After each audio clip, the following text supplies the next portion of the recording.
I know this is usually when I come in and say, and welcome to this week's episode of Pickles and Pasta with with Steph and Jay. But this week we have something different in store for you. We have completed 25 episodes, which is kind of incredible. It is. And rather than just kind of keep rushing through, we wanted to just take a second, refresh, get ready for our next episode. But since we didn't really just want to leave you hanging, we decided to kind of put together a compilation of a bunch of our previous episodes, a couple of clips here and there, mashed them together. Our amazing producer had the idea, and we thought it was a great one. And so he, of course, did the work while we had cocktails. But that combined with this winter wonderland that we're living in right now, which is crazy and fun and beautiful, we just thought it was the right time to do this. So, yeah, give a listen. It's a compilation of some of our most thought-provoking episodes and things that we're putting out into the world. And we just really wish that you enjoy the snow if you can. And, we really want to send out a message of love and peace. And so have a listen, and we will see you next week when we have something brand new for you. Yeah, exciting. And we're going to go have some hot chocolate now. And we hope you do too. And stay safe and be kind and love each other. And we look forward to seeing you again next week. And enjoy this week's episode. It's going to be so much fun. Thank you. Bye.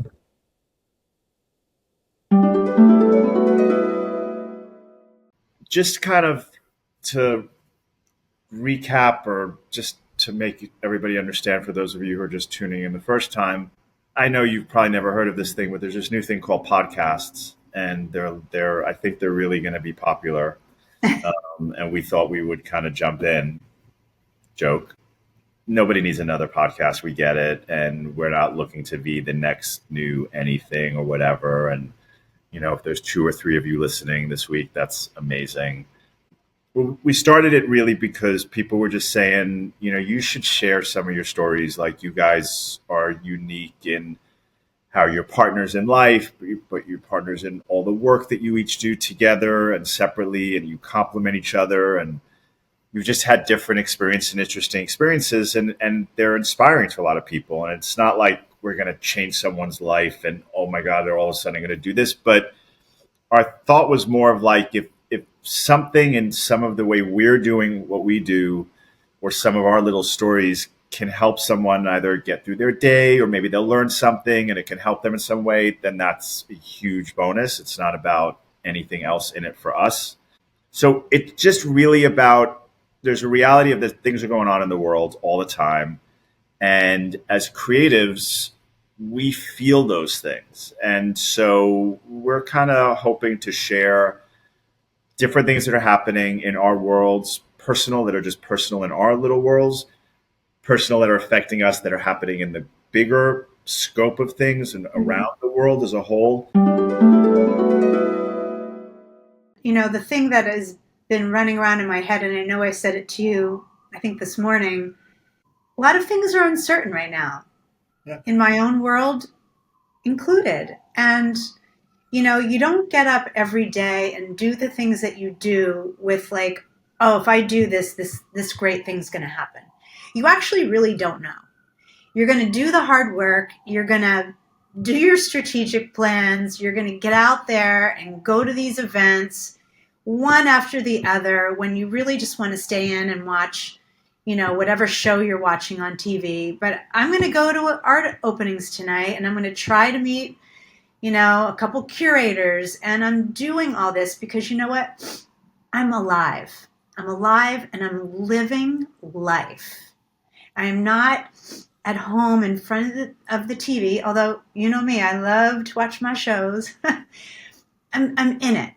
And I don't know if it's going to turn out good or it's going to turn out like shitty. I don't. But I'm living. And I think that's the lesson. If you have a fear about something, which we all have fears about one thing or another, that's fine for the most part. If we keep playing that scenario in our head, we're foretelling, we're creating that energy. We're bringing it. That thing will probably happen because we're making it happen. It isn't going. It isn't. Doesn't have to happen. It wasn't aligned to happen, but we've now shifted the alignment, and now we're going to make it happen.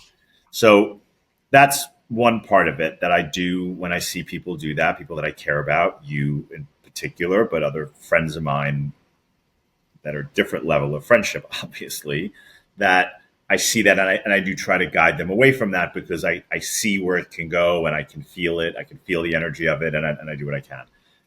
But I also feel that it's not benefiting anybody to be in that space before that space happens. Now, just to be clear, I'm overboard is maybe not the right word, but I'm pretty big on, let's say in the film and the film related worlds in pre-production. I'm a huge proponent of like we have to be ready for this shoot. We have to be ready. We got to make sure everything is right. Double check, triple check, make sure we have it. Did we pack the box? I'm big on that. But I'm big on that for an upside. I'm not big on that for a downside. So I'm all about preparing for success. I'm all about lining up for successful things. I'm not good at, oh, tomorrow's going to be such a shitty day. And like, oh, this thing is going to happen. And then I'm going to have to move. And then, okay, but you're not there yet. And now you didn't only ruin that thing, which may actually happen. Now you ruined today or a week or two before that could have been very enjoyable. And maybe you would have gotten something out of it. And maybe that bad thing wouldn't have been as bad. Or you would have at least been in a stronger, more rested, more energized place to deal with that bad thing. Whereas if you're continually in that negative space around it, it's just negative on top of negative on negative. I just don't find that to be a very healthy thing. And again, from the creative point, like if you're thinking in that way, how well are you doing the thing that you're doing creatively? How Right. good is your art? How good is that photograph that the photographer is taking? How good is that, dress or suit that designer is making? If they're already in this weird place, I just don't think that's a very healthy. I just don't think it's healthy. I don't, and No, it's not it's not. that, it's not that I don't ever do that. It's not like I'm so special, but I think there's that sort of thing, and I think, and we've talked about this about staying in the moment, and we talk about when you're having a meal, like just have the meal, like stay in that moment. Like yes, there's this other shit later, but let's enjoy that. Let's taste that spice, that whatever. So I think it's good that we prepare ourselves for whatever the fears we have. I mean, it's fine. It's fine to have a concern about something, and fears may be a big word, but okay. And I totally agree. Again, even from a creative, think about creatively. I watch you prepare when you're going to do a painting, and your brushes are here, and you make sure you get your paint, and even like when we're, like the stuff that you like to get, and you do. I mean, you have been painting in the apartment too, which is really cool, but there's limited to what you can do there. Yeah. Your Mhm. bigger stuff is obviously here. But the place, Blick, that's right near us that you really like to get their stuff, that's where you get your supplies. So you're preparing. I'm like, you're not even in the studio and you're preparing not for negative, you're preparing for positive. You're Mhm.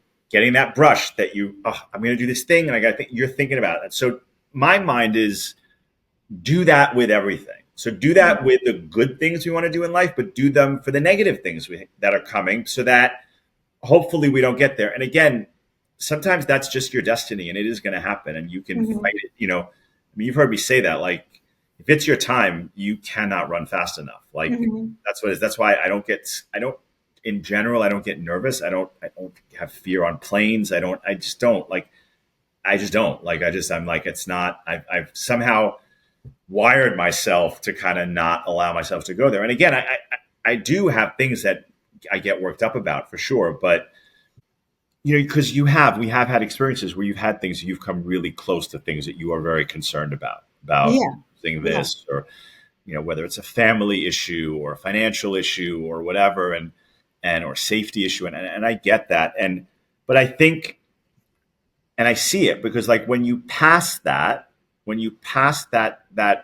storm, you're reinvigorated, and you come through it with a little new nuance, I think, than what you have before.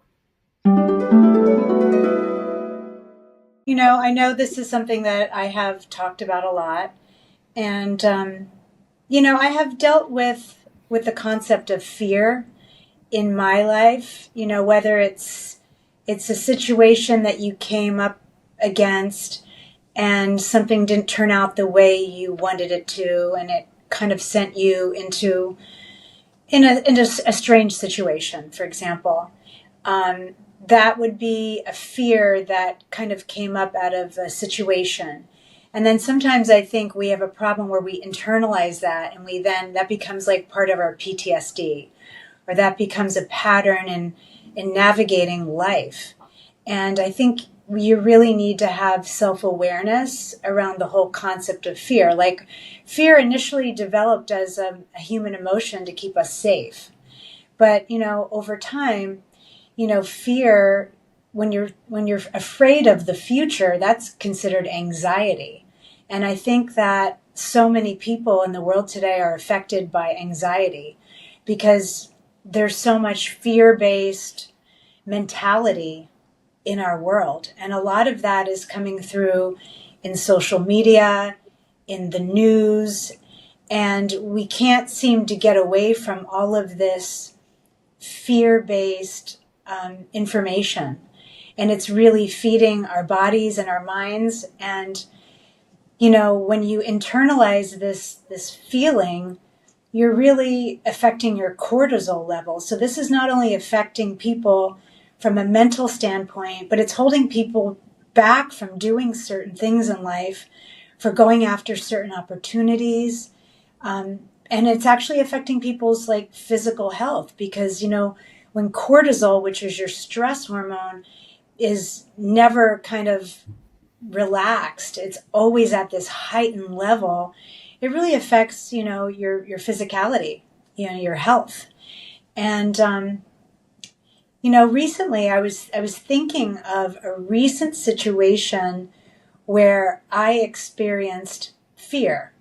And just recently, I announced that I was going to be having these art workshops. And as I did all the work, I created the program, I really spent a lot of time digging into what I could offer people and how that would be a fun thing to do, not just for me, but for people who are interested in getting creative. If you So I haven't created signed this. up yet, boys and girls, giddy up. Sign up for Well, Steph's art classes. The first one sold out, but there's got two more to go, and you can do it. Come to Pennsylvania, come do it live, do it virtual, just do it. Bring your boots, bring your whatever. Just do it.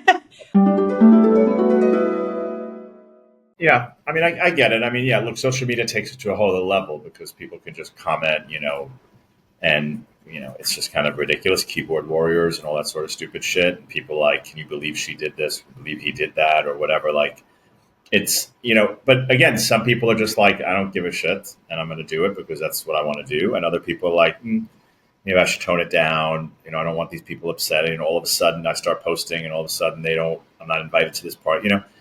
I get it. I mean, yeah, I mean, look, it's different for everybody, but I get that, and I have seen people that I meet or that I know. I mean, obviously yourself, obviously, but outside of just us, there are people that I know that I've seen them in situations where they're like shrinking, because they're like they know when they walk in, they have enough self awareness to know they're walking into a room or they're in a conversation or in a meeting, like, okay, I can't be my true self here because that's just not going to work, and so they kind of shrink to kind of fit into the space, and yeah, it's unhealthy. I think it's It I is, think it's, I think it's very unhealthy. yeah, I I agree. think you're better off going to another room than you are shrinking to fit into the room that you're in. Uh, I totally agree. so yeah, so we should make a T-shirt out of that. So and really are you're kind of you're doing yourself a disservice. You may think that you're helping yourself because now you're comfortable in the space, but You're stifling your own growth. You're stifling your own self. Chaos is basically, I mean, I don't know what the exact definition of it is, but it's basically energy that's kind of going off the rails. So, like when that is happening in my life, for whatever reason, there's a lot of energy, and to be able to harness those feelings, because you have when you're in a chaotic situation. I know for me, I have a lot of emotions around that. I'm feeling a lot of things and I'm trying to harness the energy. And I use, my art is all about energy and emotion. Like my work is so emotional. So, it's kind of an inside joke between me and my therapist, actually, that, I hear other people on anti anxiety medications. And part of me is like, gosh, I wonder what that would be like just to take a pill to bring down the temperature or the chaos basically of someone's emotions. And I think it's amazing for people who don't need to use that kind of energy to do their work. I need that kind of energy. So I've always opted to kind of deal with it my own way and put all that chaotic energy into my art. Yeah. Yeah, I think that's valid. I think, yeah, there's a lot of people that purposely don't want to take meds because things are calm and they're not as stressed, but it's not necessarily the best thing for them. I'm not saying it for everybody. I'm not trying to give medical advice And me here. too, for sure. Like I think it's great, and I think there's time and place, right? But I think when we have to do things, and I think it's best that it's unrehearsed, right? Chaos isn't rehearsed. No. Like it's you don't make the light, or they ran out of your thing at the store, or you something happens, or somebody gets in front, whatever it is, the computer doesn't go, the printer doesn't work, something, whatever, that starts to create something, and there's more tension, and that Mm-hmm. is a version of chaos. So I don't know. I think the greatest artists, and I use that term broadly. Like I mean, you're an artist, obviously, and it's funny we've talked about that. How you don't always know how to describe yourself, and you're like, I'm a painter. I mean, we said this the other day, and you're like, well, I said I was a painter, and I was like, it's funny because to me, when someone says they're a painter, I'm like, oh, what houses do you residential or commercial? And you're like, well, I'm a painter, like I paint, like, so, as opposed to a sculptor, as opposed to so that's a whole other topic about terminology and use of language, and or lack thereof. But yeah, I think it's yeah, I think it's kind of cool. So another topic that's kind of come up, over time, and we've experienced, we all have different relationships with different people in the universe, business, friends, family, whatever. And we somehow convince ourselves that they feel a certain way, or Mm-hmm. they're feeling a certain thing, and how that relates to us. So, like, oh, they don't really like me, or they don't think I'm smart, or they don't like the way I dress, or whatever it is. And there's no basis of fact in this belief. But we convince ourselves of that. Whatever it could be is like, that person never returns my calls, or they don't reply to my text, whatever the fuck it is. It doesn't really matter. And that's not always true. Like sometimes it's true, but it's not always true. We've talked about that, about like, well, what if we maybe allow ourselves to believe that that belief we have is not true?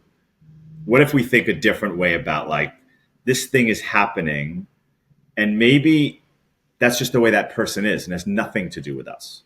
Like, they don't ask us questions, or they don't reply because that's just what they are. It's nothing to do with us. So I think when we allow ourselves to release that, it can totally change the relationship with people that we have, business or personal, Mm-hmm. and improve it on a whole other level. Like, it can take the relationship to a whole other level. I think partially because the energy that we change around it. and it just changes the dynamic. And I just kind of Yeah. wanted to throw that out there and as an open kind of topic. Yeah, no, I mean, I love this topic because there's that saying, don't take things personally. And I've heard that for a very long time since I've really started doing a lot of self work on myself. And, but I don't think I really grasped the true like application of that until very recently. Very recently, we were in a situation where we were around, you know, certain people and their behavior, if I were just to like take the behavior to me, I take it personally. And how that person behaves to me, I take it at face value and I make an assumption based on that behavior directed at me. But then when I step out of it and I really look at how that person behaves in general, it's very clear to see that that is not just directed at me, it's really to whomever that person comes into contact with. It's who So, they are. yes. So I'm making an assumption, oh, they don't like me. Oh, they don't want me around. And then I shrink. I shrink in social situations around that person because I'm assuming all of these other things. And if I don't take all of that personally and I just behave the way I would naturally behave, there is an opportunity to not alienate, to not shrink, but actually to be part of the dynamic in a natural way. And I just find it so interesting how we all do this. Like, I will hear my daughters talk about a certain situation where they think someone's behaving a certain way to them and how it makes them feel and all this stuff that comes along with when we take things personally that aren't really meant to be taken personally, and how it could really change so many relationships professionally, personally, family, friends, colleagues, acquaintances. It would dramatically change it if we don't take those things personally and if instead we, realize that if they're doing that, they're probably doing that to a lot more people. And it's not about us, but it's about them. Yeah, I mean, I think we've talked about this. It's I often say like pull the lens back, like your camera set on this scene or that scene. And like when you start to pull it back, you start to see things differently. And you can have it that you could say, well, so and so doesn't like my cooking, and it's like, well, it's not your cooking. They don't like anybody's cooking but their own. Like, so it's not you personally. It's just Yeah. they don't like anybody. It doesn't matter. It's not the spice you use. It's not the whatever. It's nothing to do with that. If we're going to do it, I mean, some people just love putting themselves out there, just like some people just love taking their clothes off in public. That's fine. But if you're going to put yourself out there and you're not that comfortable, it's really important that whatever it is you're talking about, it's something you really care about. It's something that you really mean and you really feel. So that when somebody sees it and watches it or reads it, it resonates. It's not going to resonate if it's phony. It's not going to resonate if you're just putting on a show. It's just not. It just isn't. I think that's where we have to find that balance, because people just be like, oh, I got to do videos. I'm like, yeah, but if they're not authentic, like no, then don't. Then don't. Wait Yeah. till you find your voice. So Well, I think it's been a real transition. I mean, you think about, because, I've spoken with other brand founders who kind of started when I did, and we would commiserate, maybe 5, 6 years ago, like, oh God, now we have to learn how to make videos. And we would like talk about it like, I don't want to make a video of myself. And we struggled with it. But the bottom line is, if that is the industry you want to be in and you believe in your company or whatever it is, it's very important to figure out how you're going to entertain people with talking about your brand. That's what it is. It's basically people are watching these videos and they are enthralled or they're horrified or they think it's funny, whatever it is, but it's got to affect them in some way. I mean, a lot of times you're horrified, but Well, I don't think horrified turns into sales unless it's a horror movie. Like well, I don't yeah, think and like a fruit stand doesn't want to do a video that's horrifying. Yeah. no, and I don't mean you're horrified for a brand. I mean, some of the video content that is out there is Horrifying. horrific. It's horrifying. That. I mean, I had a hard time going on TikTok for the first year at least. We want to go to a better place so that there isn't the next one, that there isn't the next pandemic, epidemic, disease, war, whatever. We have to be in a mindset of going forward. And it takes I would say guts is not maybe the right, I don't know the right word for it, but it takes something inside to be like, I'm going to go forward. I want to go forward. And I think if we could find a way to teach that and to learn that from early age, not so that life is negative, but so that you pick yourself up and that you strive to get to the next day and you strive to be better tomorrow than you were today, then these things will come, but you'll have that in you. It's why I always talk about why I think sports is so important to teach kids competitive sports, not just, oh, that's good. You were on the field for 3 minutes. Here's your trophy. Yeah, Yeah. yay, good for you. And we're going to get ice cream afterwards. No, like the competition, the feeling of falling down and having to get up and having a teammate help you or having a coach help you, that gives you something. That gives you something inside that when life is going to throw you a curveball, like someone you care about is going to get sick, someone you know is going to have something bad happen. It's the way the universe works, and it's okay. But if Yeah. you learn these things and you process these things, then you can get through them. So, look, people tell me I'm optimistic when I talk bad things happen. I was like, okay, well, whatever. They're like, yes, I'm optimistic, but I'm also realistic. Like I am Mhm. pragmatic, and I realize this. But I believe if everybody could take a little bit more of optimism in their life and believe that they can get to a better place, no matter what some loud talker or politician or religious authority tells you, you believe in yourself. I can make my tomorrow a little bit better. I can have a little bit of an impact. Then you have that alone. Now you don't need these other groups or people to give you validation. You give yourself the validation. It's possible. Doesn't happen Yeah. overnight, but a little bit of that I think is possible. Just to add one more thing, because it just came up very recently. I was talking to my mom and she was, we were having a pretty serious discussion and she was like, just let it go.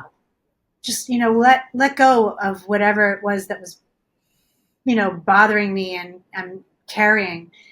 And when you just let something go, that her idea was for me just to stop talking about it and to try and not think about it. And that's fine. And I think that's what most people opt to do, but that really isn't healing anything. And that to me is propagating generational trauma. And so to actually say, I want to heal this, I think that truly comes from having the talk, having the conversation, and letting the person know that you're in dialogue with, okay, so this happened. I'm sorry for X, Y, and Z that you felt from that. And then you want that reciprocated. So that is like true healing when you can actually have compassion for yourself and the people that you're in conflict with or you have a difference of opinion with. And I think that healing that would help so many families. I have a feeling that for me, as a painter and a designer, the seasons changing, like for instance, this coming winter, we're approaching winter, and I think it's going to help my creativity.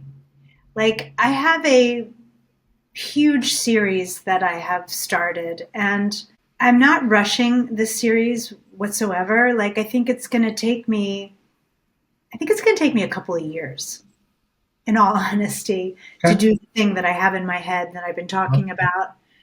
And like, as I think about the approaching winter, to me, it's a time to hibernate, a time to really be in my studio and really like let the energy settle in and really dig into the work.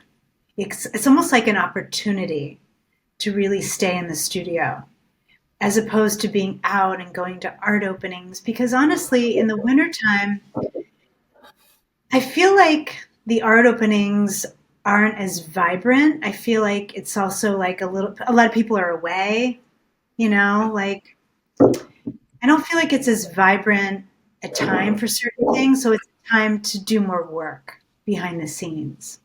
Okay. And just like in the springtime when things start to come alive again and people are back in the city for, you know, the things that are happening in the city, then then the art openings get a little bit more interesting, the weather's a little bit better. And and so I think the seasons help. Sometimes they're better for doing work in a studio, sometimes they're better for doing work outside and getting out and seeing things. And so that's how I think I have used seasonality when it comes to me being creative. I often can't move into the next thing because because like artistic creation needs a lot of clearance around, it needs space. You can't create amongst clutter. And Mental so, or physical. yes, physical and mental. And so for me to clear out what I've been doing for Have Some Fun Today has been a process. And we're still kind of in the process, although it is starting to get cleared out, which is exciting for me. And in that clearing out is giving me more space to come up with ideas around Have Some Fun Today that feel more aligned with who I am today and where I want to spend my energy and my time. So I guess in the past, few weeks since we've been in Pennsylvania for the holidays and in the midst of this major clearing out that we're doing, I have now started to get into some of the things that I want to do for Have Some Fun Today. And it's just beginning, like it's just opening me up. I'm just starting to like allow there to be room in my brain to visualize and to actually start to make the things that I want to do for Have Some Fun Today. So there is definitely a connection between the clearing out and the creation for me. I think that's true. I mean, obviously, I see that with you, and I see how you are. Like when you have too much clutter or too much stuff, either you're constrained because like we have stuff, physical stuff, like there's a box here or something, whatever. You're it's not healthy for you to creatively. Like you could be fine functioning, but creatively, you're like the new ideas aren't coming. You're not solving that one. Like when you do your paintings, you do something, it's good, you walk away from it, then you're like, ooh, I don't like it, or, ooh, and I'm gonna change this, and then you're like, shit, I can't think of it. Like you're in this place where you're like, okay, Miss Steph is unique and she's amazing and whatever. But if any of you have been around any sort of artistic person, physical art, like what Steph does, musician, a filmmaker, when they're blocked, they can't, they can't, and their brain is going like a million miles an hour. And they can look at this thing, as a writer, you can look at that screen or that piece of paper, and you just can't crack it. And then something shifts, and then all of a sudden it flows, like the dam bursts. And I see that with you. I see that like how when there's a lot going, not so much a lot going on because that's okay, but if there's blockage, if there's clutter, if there's stuff, your brain just you're just like, I can't. Like, I can look at it till I'm blue in the face. I can't. And then it's kind of, you have to walk away. So it makes sense that as you clear things out, it just naturally opens up space. Your brain is circulating, is functioning in a very different way. So yeah, it makes sense. I think people do things and they're very like, cleaning up is not a creative process, right? Like it's not a lot of thought you have to go into it, right? You're cleaning out your drawers, you clean it, you move on. It's like, it's not, oh, I came up with a cure for cancer while I was cleaning out my drawers. Like, that's just not the way it works. Or I came up with this whole new design for a new collection I'm going to do. Like, it's not. But I think when you're creative and you do something that's like so incredibly not creative, it almost flips it and puts it. I think it can put it like on overdrive. As a creative, that is that there's a lot of freedom just being a creative. Mm. So, I mean, I'm used to having a lot of freedom. I don't work in corporate America, where, frankly, it doesn't sound like there's barely any freedom. I'd probably get fired immediately if I worked in corporate America. But my daily, for as long as I can remember, has been around a lot of freedom.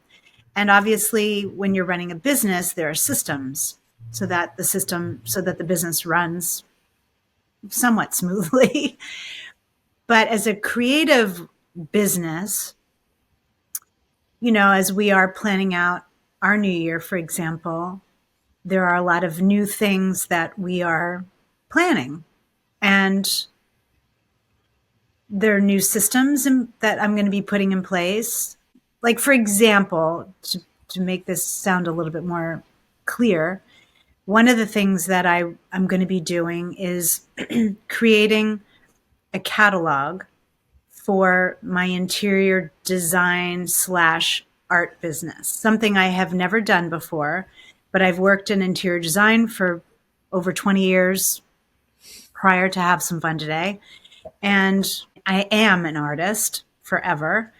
And so I am devising this new part of my art business that is going to address artwork for interior design projects as a product. Uh-huh. And so, and actually, the paintings in back of you in this video are two examples of the kind of work that I'm talking about. And so, just to fit this into what you're talking about, I'm experimenting right now, and I am adjusting because this is not the kind of artwork that I'm used to doing.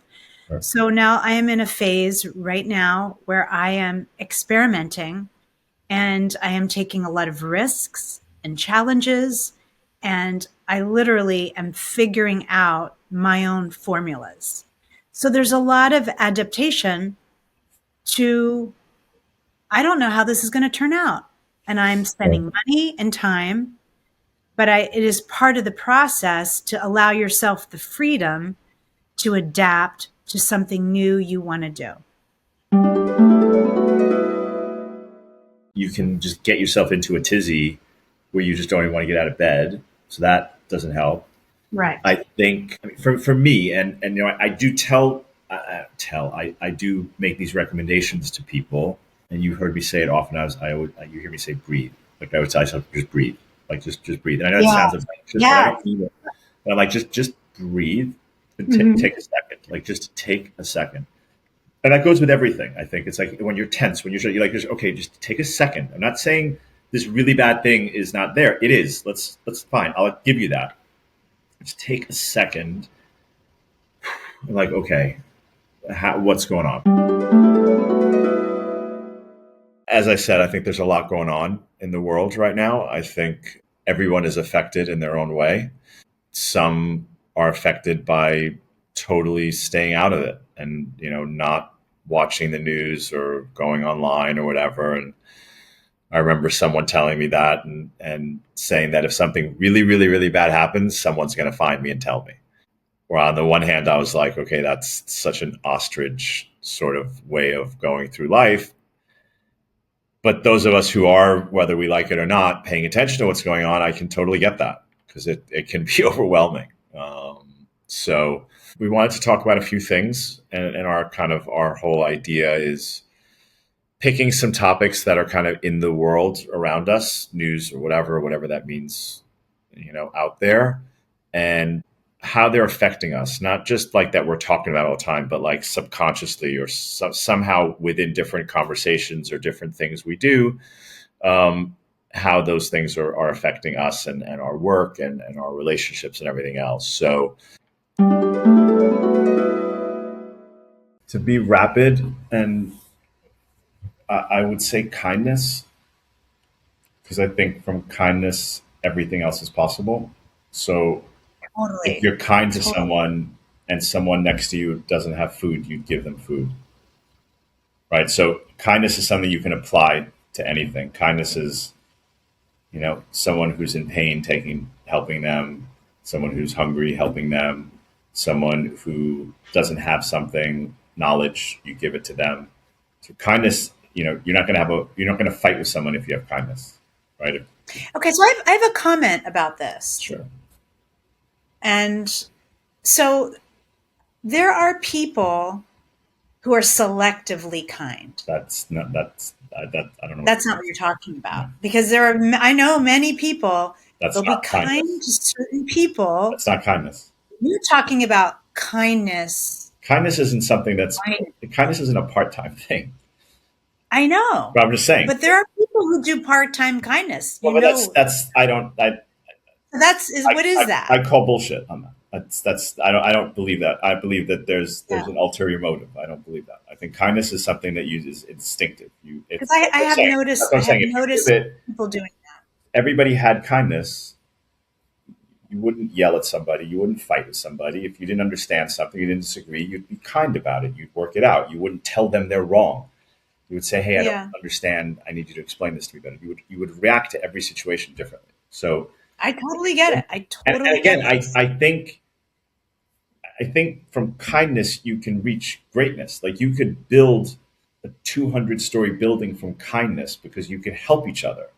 You could see the logic in it. You also wouldn't build a monstrosity that damages other people, like either through the environment or through blocking their view or whatever. You wouldn't do that because you're too kind to impact somebody else. You're like, but we're short on housing. Let's figure it out. You'd be kind enough to figure out, how do I help with housing without hurting people? You would figure these things out.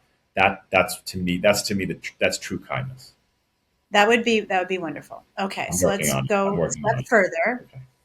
Okay, and if you were given the power to change the trajectory of other people's lives with a little effort, would you do it? Would you expect accolades, or would you prefer to remain anonymous? 100% and anonymous. But that's not even a hard question. What kind of person do you think would expect accolades? Most. Would that be bad? I'm just No, I curious. think most people want accolades. Well, thanks for tuning in. Really hope you liked it. And we'll see you next week at